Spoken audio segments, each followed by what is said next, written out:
네, 안녕하세요. 아티스트 제티팍입니다. 자, 이번 시간에는 도색에 대해 이야기를 해보도록 하겠습니다. 도색은 흔히 말하는 색칠과 같은 의미입니다. 일종의 페인트를 사용해서 똑같은 색으로 균일하게 색칠을 하는 것을 도색이라고 합니다. 그래서 이번 시간에는 도색을 하는 도구와 도색을 하는 방법에 대해서 이야기를 해보도록 하겠습니다. 그래서 도색 도구는 다양한 도구가 존재하고요. 다양한 도구가 존재하는 만큼 도색을 하는 방법도 다양하게 있습니다. 여러분이 생각하는 모든 방법이 도구가 될 수도 있고 여러분이 생각하는 모든 방법이 도색 방법이 될 수 있습니다. 하지만 저는 그 중에서도 대중적인 몇 가지 방법을 소개해 드리려고 합니다. 자, 앞에 보이시는 네 가지는 이제 대표적인 도색 방법 네 가지를 이제 칠판에다가 써 놓았습니다. 요거는 제 개인적인 견해이기 때문에 다른 사람들과 다를 수 있다는 점 알아주시고요. 그리고 이것 네 가지 외에도 가능하다면은 이제 다른 방법도 생길 수 있다는 점을 생각해 주셨으면 좋겠습니다. 자, 그래서 제가 해본 이제 네 가지 도색을 이제 소개해 드릴 건데요. 일단 붓도색이 있습니다. 붓도색, 붓을 사용하는 붓도색이 있고요. 스펀지를 사용해서 두드리는 표현 스펀지 도색이 있고요. 그 다음에 캔 스프레이 있고요. 그 다음에 에어브러쉬 있습니다. 네, 그래가지고 요 네 가지 도색을 한번 설명을 해 보도록 하겠습니다. 붓도색은 직접 손으로 붓을 잡고 그리는 붓도색이고요. 요 붓도색 같은 경우에는 이제 붓터치가 남습니다. 붓터치. 네. 도색을 하실 때 이 붓터치를 사용하신다면은 장점이 될 수 있고요. 이제 이 붓터치가 싫어하신다면은 단점이 되실 겁니다. 네, 이런 식으로 할 수 있고요.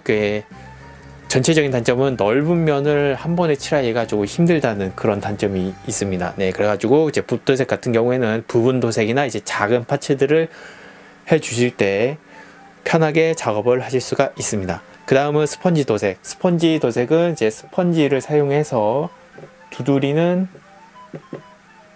도색입니다. 여기에다가 도료를 묻혀서 도색면에 두드림으로써 이제 도색을 하게 되고요. 요 같은 경우에는 붓터치보다는 이제 균일한 도색이 가능합니다. 균일한 도색, 네, 균일한 반복적인 이제 평탄한 이제 그런 도색이 가능하시고요. 그 다음에 스텐실 기법이 가능합니다. 스텐실, 이제 마스킹이나 이제 종이를 대가지고 자기가 원하는 부분만 도색하는 게 가능하고요.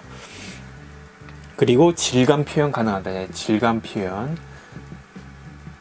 이거는 이제 붓도색도 마찬가지로 붓터치를 사용해서 질감 표현 가능하고 이제 붓터치에서 하지 못하는 질감 표현을 스펀지 도색에서는 가능합니다. 자, 그 다음에 이제 캔 스프레이로 넘어가겠습니다. 캔 스프레이는 도료와 가스가 들어있는 캔이 있어요. 이제 그래서 요거를 흔드신 다음에 스위치를 눌러 주시면은 강하게 분사가 됩니다. 그러면은 균일하게 또 스펀지 도색보다 훨씬 균일한, 붓도색보다 훨씬 균일한 그런 도색이 되겠습니다. 그래서 이것도 똑같이 마스킹이나 종이를 사용해서 스텐실 가능하고요. 하지만 요거 단점은 질감 표현 안 되고요. 캔 스프레이 하나만으로는 질감 표현이 안 돼요. 그리고 이제 강한 압력, 그림을 못 그립니다. 강한 압력.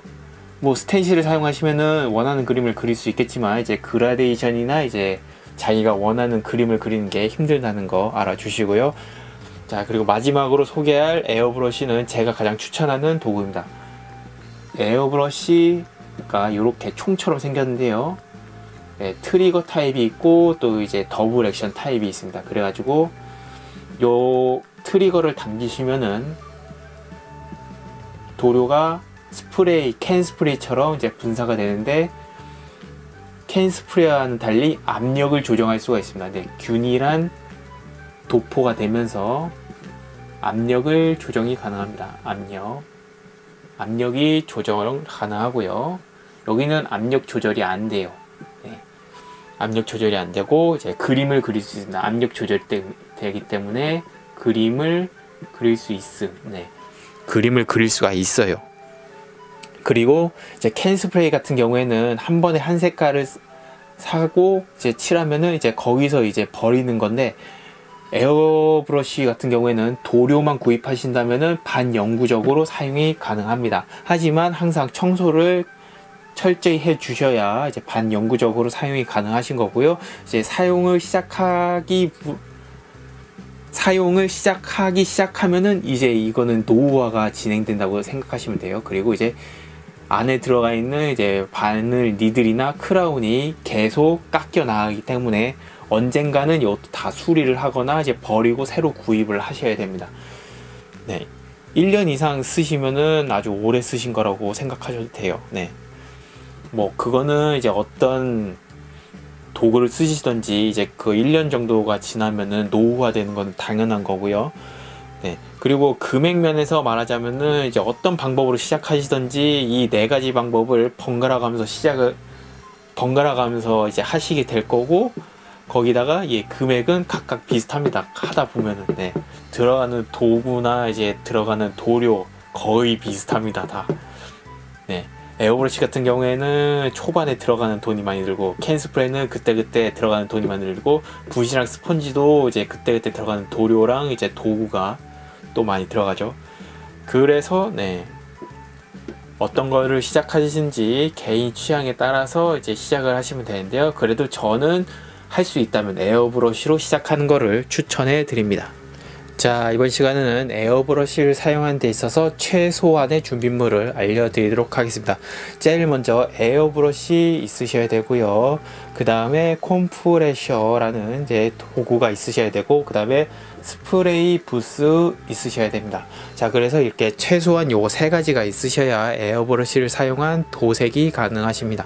그래서 이게 컴프레셔에서 공기를 만들어냅니다. 이제 컴프레셔에서 에어를 만들어내면은 이제 에어브러쉬에서 도료를 스프레이 부스로 분사를 하게 됩니다. 이제 컴프레셔가 없으면은 이제 공기가 없을 거고요. 에어브러쉬가 없으면은 당연히 도색을 못 하겠죠. 그 다음에 스프레이 부스가 없으면은 이제 에어브러쉬에서 나오는 잔여 분진과 가스, 유기체들을 처리가 불가능하기 때문에 스프레이 부스가 있으셔야 이제 작업이 가능합니다. 스프레이 부스에는 환기 시스템과 필터가 있기 때문에 필터와 환기 시스템이 각종 유기체와 이제 분진을 밖으로 배출해주는 역할을 하고 있습니다. 자, 그리고 여기 추가적으로 이제 에어브러쉬를 거치할 수 있는 뭐 거치대나 거치대, 뭐 호스 당연히 필요한 거고요. 호스, 네, 공기를 전달하는 호스 있으셔야 되고, 그 다음에 추가적으로 이제 이 호스를 낄 수 있는 카플러, 퀵 카플러, 퀵 카플러 있고, 그 다음에 이 퀵 카플러 중간에 있는 수분 필터,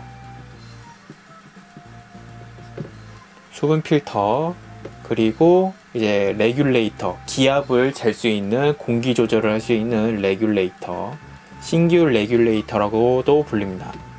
네, 이렇게 이제 부가적으로 이제 필요한 거고요. 이제 요거는 이제 이따가 또 다시 설명해 드릴 건데요. 이제 대표적으로는 이렇게 컴프레셔, 에어브러쉬, 스프레이 부스가 있으시면은 기본적으로 에어브러쉬 작업은 가능하십니다. 네, 이번 시간에는 실제 제품을 보면서 설명을 해 드리도록 하겠습니다. 자, 앞에 보이시는 제품은 이제 시중에서 비교적 가장 저렴하게 구입하실 수 있는 스프레이 부스, 이제 여기 보시면은 미니 콤프 에어브러쉬 세트가 되겠습니다. 자, 크기가 큰 스프레이 부스는 이따 따로 설명하기로 하고, 으차. 자, 에어브러쉬와 이제 컴프레셔를 잠깐 소개해 드리도록 하겠습니다. 시중에서 가장 간단하게 구입할 수 있는 제품이고요. 그래서 좀 공기압은 좀 약할지는 몰라도 사용하기에는 크게 부담이 없는 제품이 되겠습니다.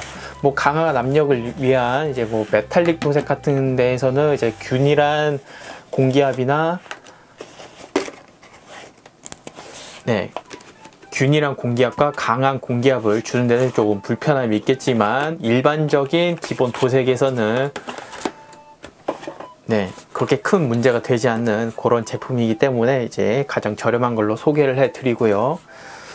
물론 금액대가 되신다면은 뭐 10만 원만 투자하셔도 이제 공기 탱크가 달려 있는 콤프레셔를 구매하실 수 있기 때문에 요거는 이제 10만 원도 안 되는 몇만 원밖에 안 하는 미니 콤프예요. 그래가지고 이렇게 소개를 해 드리고요. 요 콤프와 에어브러쉬를 각각 나눠서 가까운 화면에서 소개를 해 드리도록 하겠습니다. 자, 이번 시간에는 에어브러쉬에 대해서 알아보도록 하겠습니다. 에어브러쉬는 도료컵, 몸체, 안에 들어가는 니들 캡, 노즐 캡, 요렇게, 그리고 뒤에 뒷몸체 이런 식으로 구성되어 있습니다. 그래서 처음에 사용을 하실 때는 스위치를 안 그렸군요. 트리거 여기에 있는 타입이 있고요. 그리고 스위치 여기에 달려있는 타입이 있습니다. 스위치가 여기에 달려있고 누른 다음에 당기는 형식을 더블 액션이라고 하고요. 여기에 달려있어서 한 번에 당겨서 분사시키는 형식을 싱글 액션이라고 합니다. 그래가지고 저희가 주로 사용하는 모델은 더블 액션이고요. 싱글 액션은 좀 이제 노즐이 좀 커가지고 많이 분사되는 그런 모델의 싱글 액션이 달려있게 됩니다. 그래서 이제 더블 액션 같은 경우에는 0.1에서 0.3mm 정도를 사용하고요. 0.3mm 이상은 싱글 액션을 대부분 사용하게 됩니다.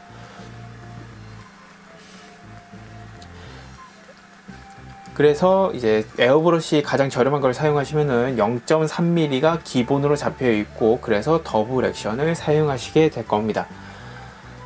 자, 에어브러쉬의 기본 원리는 공기가 들어가면은 이제 공기가 이제 여기 도료컵에 들어간 도료를 이제 분사시키는 원리로 이제 작동을 하는데요.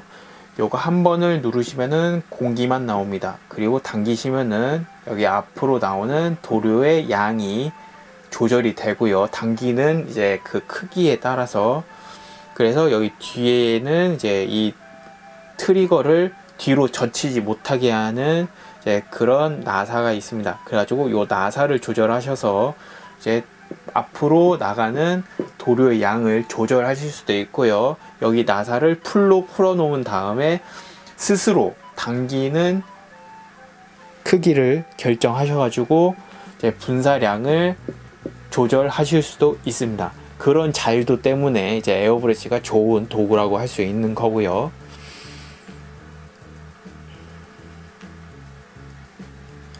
그리고 이제 에어브러쉬는 전체 분해가 가능한데 전체 분해를 하시면 안 됩니다. 왜냐면은 에어브러쉬를 잘 모르는 상태에서 전체 분해를 하시면은 다시 재조립을 할 수가 없어요.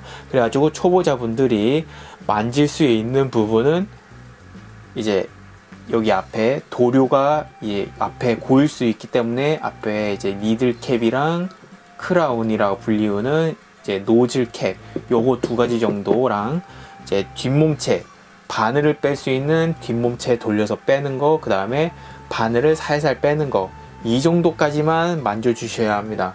전체를 다 분해해 버리면은 초보자분들은 절대 재조립을 할 수가 없어요. 그렇기 때문에 청소하실 때만 뒤에 몸체를 빼서 바늘만 청소해 주시고, 그 다음에 앞에 니들 캡과 크라운 캡, 노즐 캡을 빼셔서 이 부분만 청소를 해 주시면은 되겠습니다. 도료컵 부분도 당연히 청소를 해 주셔야 되고요. 자, 이번 시간에는 에어브러쉬를 간단하게 소개해 드리도록 하겠습니다. 현재 보이시는 에어브러쉬는 시중에서 비교적 저렴하게 구매가 가능하신 에어브러쉬고요. 제일 먼저 설명서를 한번 펴보도록 하겠습니다.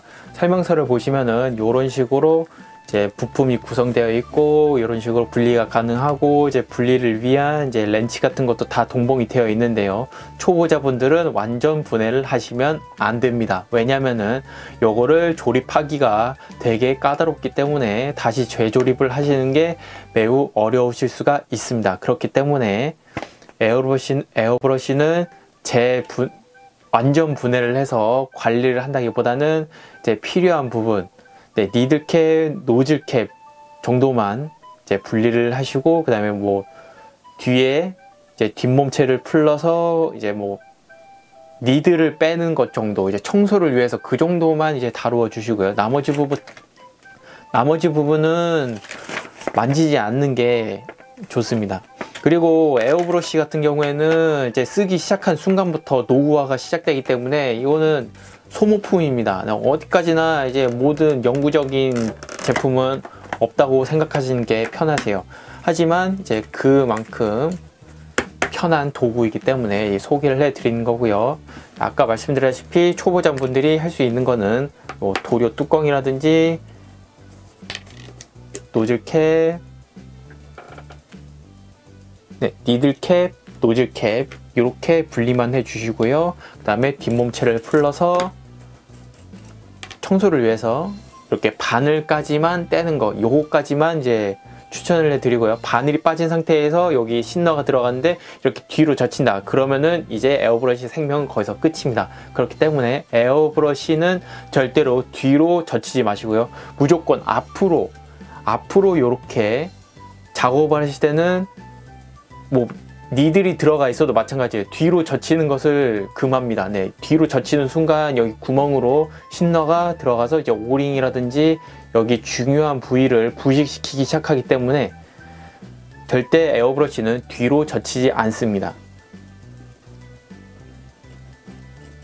그리고 이제 이 뾰족한 바늘, 국산 제품 같은 경우에는 이 뾰족한 바늘을 얼마든지 이제 구입하실 수는 있는데요.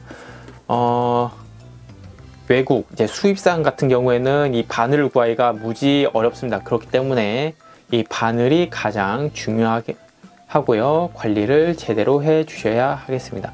조심을 해 주셔야 된다는 말이에요. 이 바늘만 이렇게 바깥으로 나오게 하면 안 되고 반드시 캡을 사용해서 보호를 해 주셔야 된다는 얘기고요. 그리고 여기에 미세먼지가 들어갈 수 있기 때문에 항상 뚜껑을 닫아 주시고, 작업 때는 열어놔도 상관이 없는데 보관하실 때는 항상 뚜껑을 닫아서 보관을 해주세요. 그리고 작업하실 때도 뚜껑을 닫아서 작업할 수 있도록 이렇게 조그만한 바늘 구멍도 뚫려 있기 때문에 참고를 해 주시고요.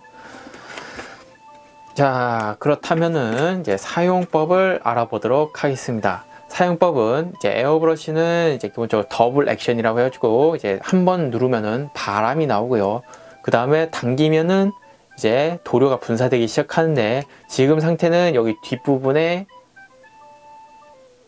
나사가 완전히 쪼여졌기 때문에 트리거가 뒤로 밀리지 않습니다. 그렇기 때문에 이 나사를 충분히 풀어 주신 다음 트리거를 뒤로 당기도록 되어 있습니다.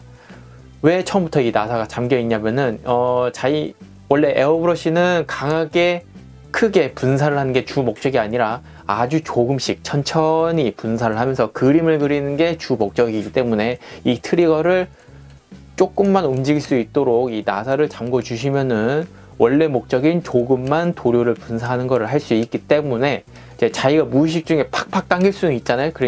그렇기 때문에 자기가 균일하게 조금씩 도료를 분사시키기 위해서라면은 이 뒤에 나사를 조절해서 도료 분사 조절 나사를 조절해서 최대 당길 수 있는 트리거를 고정을 시켜서 균일한 도료를 균일하게 분사할 수 있도록 하는 것이죠. 그래서 이제 좀 손에 익었다 싶으면은 이 나사를 풀어서 도료량을 이런 식으로 작업을 하면서 조절을 할 수 있게 됩니다. 그렇기 때문에 처음에 그거는 선택사항이에요. 처음에 나는 조금만 이제 요 나사를 이용해서 나는 이게 트리거 당기는 게 좀 불편하니까 좀 이제 적응이 잘 안 됐으니까 이 나사를 이용해서 균일하게 조금씩만 내가 원하는 만큼만 도료를 나오게 하고 싶다 하시면은 이 나사를 이용해서 조절을 해 주시면 되고요. 난 그래도 에어브러쉬의 참맛을 느끼고 싶다, 내 손으로 이거를 실시간으로 컨트롤하고 싶다 하시면은 나사를 다 풀어 주신 다음에 트리거 움직이는 거 확인하시죠? 이제 이 정도만 이제 풀어 주신 다음에 실시간으로 도료 양을 조절해 주시면 되겠습니다. 자, 이번 시간에는 컴프레셔에 대해서 이야기해 보도록 하겠습니다. 자, 컴프레셔는 공기를 만들어내는 기계인데요. 컴프레셔에 이제 공기압만 만들어주는 제품이 있고요. 요거는 이제 저가형 모델에 그렇게 돼 있고요. 이제 에어 탱크가 달려 있는 모델 같은 경우에는 이제 조금 이제 가격이 나갑니다. 요거는 이제 개인의 선택 사항이긴 한데요. 가격뿐만이 아니라 요 컴프레셔와 에어 탱크의 장단점이 있습니다. 컴프레셔 같은 경우에는 이제 쓸 때마다 작동을 하기 때문에 항상 시끄러워요. 하지만 에어 탱크가 달려 있으면은 이 에어브러쉬와 컴프레셔 사이에 에어 탱크가 중개자 역할을 해서 컴프레셔가 항상 작동하지, 에어 탱크가 기압이 빠져나갈 때에만 컴프레셔가 작동을 하게 됩니다. 자, 그래서 에어 탱크가 이제 장점만 있느냐, 그건 또 아니에요. 컴프레셔에서는 계속 열이 발생하고 에어 탱크에서는 바깥에 공기를 압축하기 때문에 에어 탱크에는 계속 수분이 쌓입니다. 우리가 사용하는 도료는 수성이 아니라 유성이죠. 유성이기 때문에 에어 탱크에서 발생한 수분이 에어브러쉬로 가게 되면은 이제 백화 현상이라는 안 좋은 결과가 생기기 때문에 에어 탱크가 완전히 좋다, 요거는 아닙니다. 하지만 그래서 우리는 이제 수분 필터를 2중 3중으로 걸러서 사용하죠. 수분 필터. 왜냐면은 그냥 컴프레셔를 사용하셔도 호스에서 압축 공기에 의한 수분이 계속 뭉쳐 있어서 수분이 에어브러쉬로 들어갈 수 있기 때문이죠. 그래서 컴프레셔나 에어 탱크나 둘 다 이제 에어 필터를 수분 필터를 사용하는데 에어 탱크 쪽에서 탱크에 수분이 생길 확률이 더 높다, 이 얘기죠. 그렇기 때문에 컴프레셔와 이제 에어 탱크는 이제 그런 식으로 생각을 해 주시면 되고요. 보통 강한 압력이나 메탈릭 도색을 할 때 강한 압력을 사용하게 되는데, 그럴 때 균일한 강한 압력을 위해서 에어 탱크 달린 컴프레셔를 구입하기도 합니다. 하지만 일반적인 약한 압력으로 도색을 하는 기본 도색 같은 경우에는 에어 탱크까지는 필요 없고 저렴한 컴프레셔 모델만으로도 충분히 작업을 할 수 있다라고 말씀드릴 수 있겠습니다. 자, 이번 시간에는 컴프를 사용해 보도록 하겠습니다. 컴프레셔는 이제 줄임말로 컴프라고 하고요. 이제 컴프는 여러 가지 종류가 있는데 그 중에서도 가장 작은, 가장 작은이라고 말하기에는 조금 부끄럽지만, 요거보다 또 좀 더 작은 이제 그런 콤프가 있고요. 콤프가 작으면 작을수록 나오는 공기압이 작다는 거 이제 생각해 주시고요. 자, 대표적으로 비틀벅사의 미니 콤프를 이제 소개해 드리도록 하겠습니다. 일단 여기는 공기가 나오는 토출구고요. 여기는 이제 공기 조절 밸브, 여기는 전기를 연결하는 연결 어댑터가 되겠습니다. 일단은 이제 나오는 공기의 토출량이 그렇게 많지는 않기 때문에 공압은 항상 최대로 맞춰져 있고요. 이제 설명에서도 필요성이 아니라면은 항상 공압은 최대 토출량으로 맞춰 주시기를 원하고 있습니다. 그래서 가장 간단한 사용 방법은 여기에다가 어댑터를 꽂아 주시고요. 그 다음에 여기 보이시는 빨간 버튼을 누르면 작동이 시작됩니다. 좀 소음이 좀 있죠. 그래서 이 빨간 버튼을 누르면은 여기 바로 공기가 나오기 시작하는데요. 이 공기가 이제 멈추지 않고 계속 나오게 됩니다. 하지만 제 천을 연결해서 에어브러쉬를 연결해서 공기가 빠져나가지 않는 부분이 생기게 되면은 이 콤프는 작동을 하지 않게 됩니다. 왜냐면은 공기가 그 호스에 가득 차 있기 때문에 그렇죠. 그래서 에어브러쉬를 사용하기 시작하면은 에어브러쉬를 통해서 공기가 빠져나가기 시작합니다. 그러면은 이제 에어브러쉬를 통해서 빠져나간 공기를 채우기 위해서 이 콤프는 사용할 때마다 계속 움직이게 됩니다. 자, 이 미니 콤프에 이제 옵션이 하나 있는데요. 이제 옵션은 바로 이 배터리 백입니다. 이 배터리 백은 이렇게 커버를 벗기고 바로 옆에 바로 장착이 가능합니다. 이 배터리 백을 사용하시면은 이런 식으로 네, 별도의 전원이 없어도 야외에서 혹은 전기가 없는 곳에서 컴프레셔를 사용할 수가 있습니다. 그래서 미니 콤프의 장점은 이제 전기가 없어도 사용할 수 있다는 100% 전기가 없는 게 아니라 전기 대신 미니 배터리를 대신해서 사용하는 거지만요. 그래서 그 전기가 없어도 사용할 수 있다는 장점을 가지고 있고요. 그래서 역시 작은 콤팩트한 사이즈에 이제 보관도 쉽고 그 다음에 이동하면서 작업이 가능하고 야외에서도 작업이 가능한 이제 그런 이제 장점을 내세우고 있습니다. 이제 에어탱크가 달린 커다란 콤프는 절대 할 수 없는 그런 일을 이 미니 콤프에서는 이제 가능한 야외 작업이나 전기가 없을 때 배터리를 대신해서 작업이 가능하다는 점, 그런 장점을 생각해 주시면 좋겠습니다. 자, 이번 시간에는 컴프레셔 에어브러쉬를 연결해 보도록 하겠습니다. 자, 컴프레셔 세트를 구매하시게 되면은 에어브러쉬랑 천 호스가 이제 동봉되어 오는데요. 그래서 제일 먼저 천 호스를 연결해 줍니다. 천 호스를 연결해 주시고요.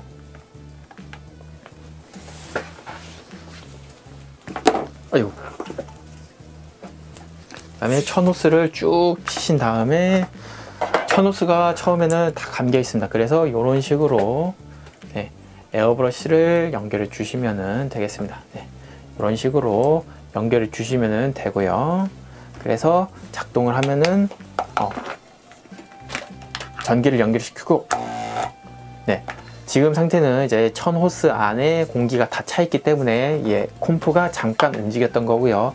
에어브러쉬를 쓰기 시작하면은 네, 컴프레셔가 움직이기 시작합니다. 쓸 때만 움직이게 됩니다. 그래서 장점은 이제 움직일 때만 이제 작동을 하기 때문에 이제 소음에서 계속 지속적인 소음은 일어나지 않는다는 점이고요. 아니야. 자, 이번에는 수분 필터에 대해서 알아보도록 하겠습니다. 수분 필터는 이제 수분을 필터링 해주는 그런 도구로서 우리가 사용하는 대부분의 도료는 유성인데 거기에 수분이 들어가게 되면은 백화 현상이라는 안 좋은 현상이 일어납니다. 그래가지고 이제 공기에 수분을 걸러주는 그런 도구가 필요합니다. 이제 콤프에서 호스를 통해 에어브러쉬로 가게 됩니다. 이 콤프에서도 공기 중에 수분까지 같이 빨아들여서 압축을 시키기 때문에 수분이 생길 수밖에 없습니다. 네, 수분. 그럼 이 수분이 호스를 통해서 가면서 이제 에어브러쉬에 들어가게 되면은 백화 현상이 생기게 되겠죠. 에어브러쉬에. 그래서 이제 최소한 에어브러쉬에 들어가기 직전의 공기에서라도 수분 필터를 사용해서 공기를 걸러주자는 얘기입니다. 그래서 수분 필터를 에어브러쉬 바로 밑에 달아가지고 공기를 걸러주고요. 자, 웬만한 콤프 같은 경우에는 수분 필터가 이제 싱글 레귤레이터라고 해가지고 거기에 기압도 표시되고 공압도 잴 수 있고, 네, 수분도 걸러줘요. 싱글 레귤레이터.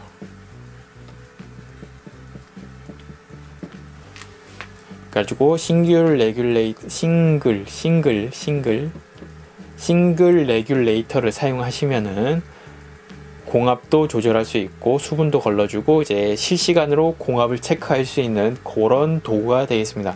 그래서 웬만한 탱크가 달린 콤프 같은 경우에는 싱글 레귤레이터가 공기가 시작되는 이 부분, 호스가 연결되는 이 부분에 장착이 되어 있어요.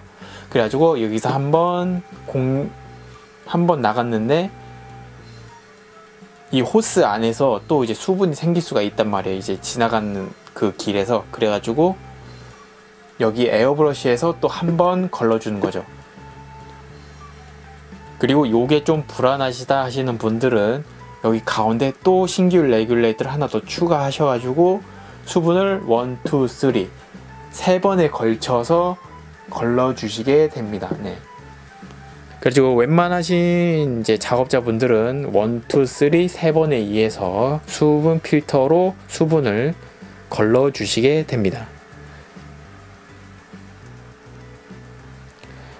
자기가 생각하기에 수분 필터가 좀 이제 가격이 부담이 되신다 하시는 분들은 적어도 에어브러쉬 밑에 달 수 있는 거 요거 하나쯤은 구비를 해 주시는 게 좋겠습니다. 자, 컴프레셔에 에어브러쉬를 연결해 보았습니다. 최소한 이렇게만 해주시면은 이제 바로 사용이 가능하신데요. 하지만 이 정도로는 조금 모자란 감이 있습니다. 왜냐하면은 이 컴프레셔는 그 외부의 이제 공기뿐만이 아니라 수분까지 빨아들여서 공기를 압축시킨 다음 여기 에어브러쉬로 보내주게 됩니다. 그렇게 되면은 공기 중에 수분이 여기 에어브러쉬를 통해서 나오게 되는데요. 그렇게 하면은 우리가 사용하는 도료는 전반적으로 유성 도료입니다. 거기에 수성인 수분이 들어가게 되면은 백화 현상이라는 안 좋은 현상이 일어나게 되기 때문에 우리는 적어도 에어브러쉬 바로 들어가기 직전에 수분 필터를 달아주게 됩니다. 그래서 에어브러쉬 세트를 구매하시게 되면은 이런 식으로 수분 필터가 제공이 됩니다.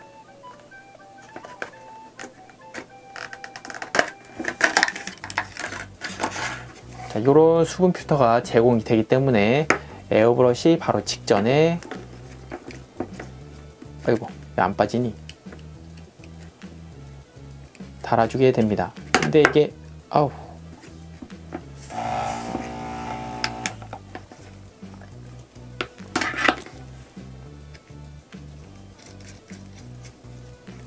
네, 이런 식으로 해주신 다음에 이쪽에다가 수분 필터를 달아 주시고요.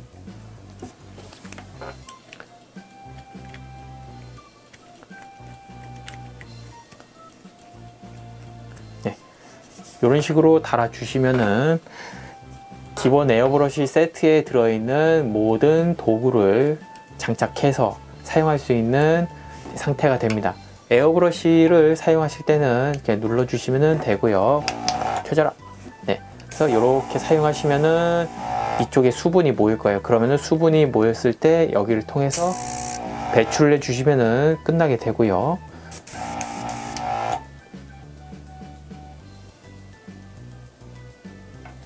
이렇게 간단하게 사용해 주시면 되겠습니다. 자, 이번 시간에는 이제 에어브러쉬 세트에 동봉되어 있는 제품 외에 제가 개인적으로 필요하다, 요게 있으면 정말 편리하게 작업할 수 있다 라고 생각하는 것들을 소개해 보도록 하겠습니다. 제일 첫 번째로 퀵 카플러가 있습니다. 네, 퀵 카플러가 있는데요. 일단 에어브러쉬를 이제 분리시키려면은 항상 이렇게 돌려가면서 어우, 이거 안 되겠는데. 네, 이런 식으로 맨날 이렇게 막 돌려가지고 이제 분리를 해 주셔야 되는데요. 좀 불편함이 있습니다. 그렇기 때문에 이 퀵 카플러를 사용하시면 그런 불편이 없어지게 됩니다. 이런 식으로 퀵 카플러를 연결해 주시면, 아이고. 아이고, 왜 이러지? 아, 이렇게 하면 되지? 네, 퀵 카플러는 바로 연결과 결합이 바로바로 이렇게 나사식이 아니라 바로바로 될 수 있도록 돕는 그런 제품이 되겠고요. 이런 식으로 바로 연결이 됩니다. 이렇게 바로 분리를 시킬 수 있고요. 뱅글뱅글 돌릴 필요가 없습니다. 이게 있으면은. 그리고 바로 분리가 되고요.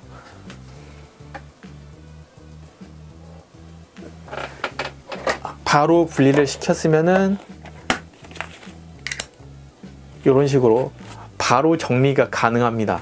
뭐 뱅글뱅글 돌려서 뭐 어쩌고 저쩌고 막 이럴 필요가 없어요. 그냥 퀵 카플러를 사용하시면 그냥 한 번에 됩니다. 그냥 이렇게 그러면은 빠른 정리와 빠른 작업 준비가 빨리빨리 되겠죠. 제 청소 이제 정리 부분이랑 작업 준비 빠르게 사용하실 수가 있습니다.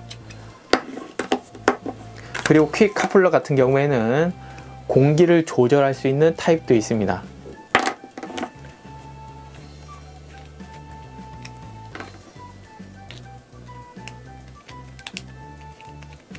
그래서 공기를 조절하는 퀵 카플러를 달아주시면은 우리가 여기 콤프에서 따로 공기를 조절할 필요 없이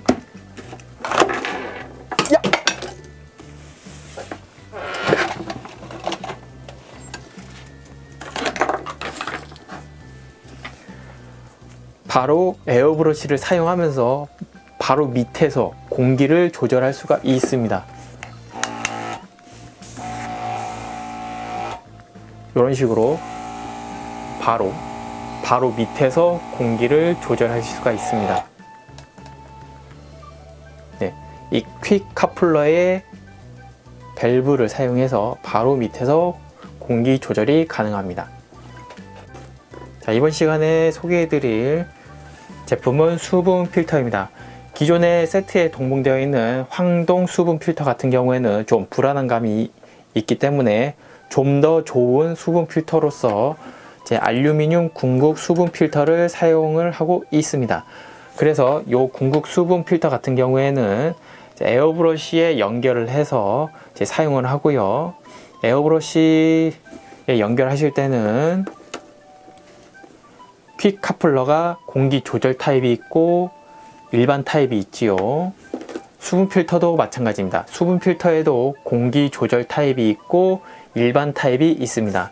제가 알루미늄을 추천한 이유는 이렇게 부품이 많이 결합되는데 일반 금속을 하시면은 좀 무겁습니다. 그렇기 때문에 손에 부담을 가지 않기 위해서 가벼운 알루미늄 궁극 수분 필터를 추천해 드리는 거고요.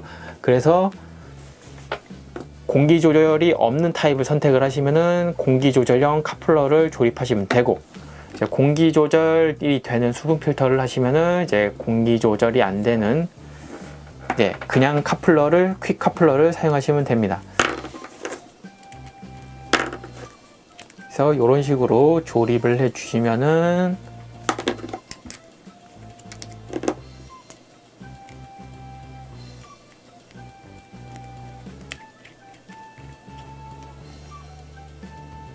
이렇게 조립을 해 주시면 되고요.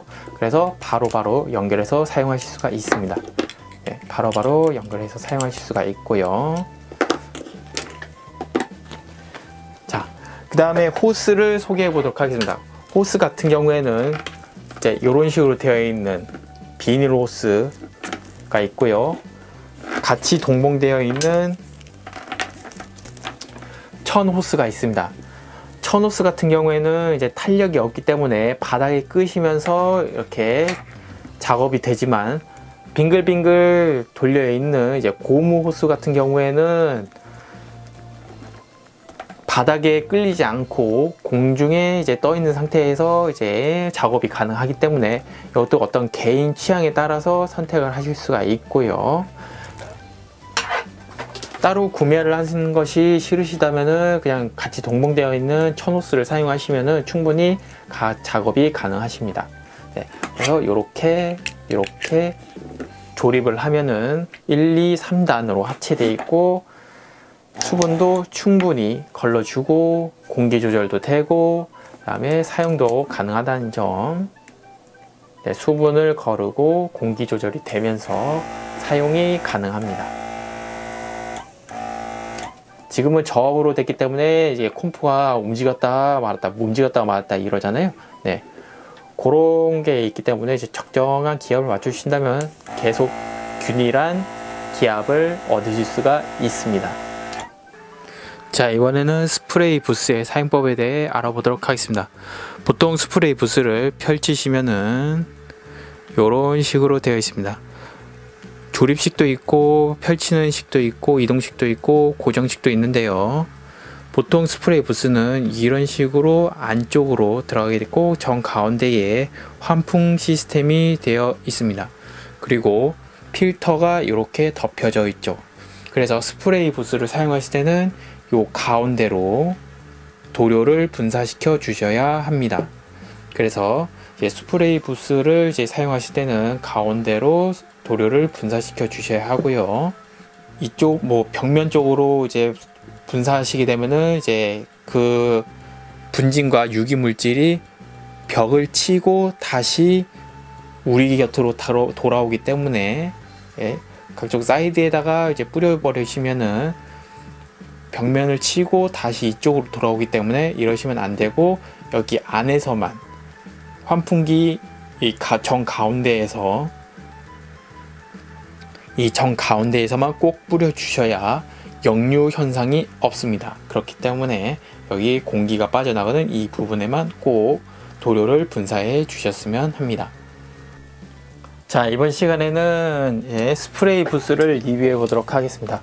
이제 시중에서 가장 저렴하게 구매가 가능한 비틀벅 에어 브러쉬 부스고요. 이거 상태만으로도 충분히 사용이 가능한 이제 그런 제품이 되겠습니다. 사용 방법은 먼저 뚜껑을 열어 주시고요. 뚜껑을 열어 주시면은 여기 안에 에어브러쉬 필터, 이제 필터와 그다음에 여기 LED 등이 달려 있습니다. 그래서 사용을 하실 때는 뒤에 호스를 단단하게 연결해 주시고요. 이렇게 빠지려고 하면 안 되는데, 네, 호스를 단단히 연결해 주셔야 되고요. 항상 체크를 해 주실 때 이 호스가 안 빠지게, 네, 이런 식으로 호스가 안 빠지게 체크를 해 주시고요. 전선을 뽑아서, 네, 전선을 여기 옆에서 뽑아서, 보이시죠? 여기 전선 뽑는 거.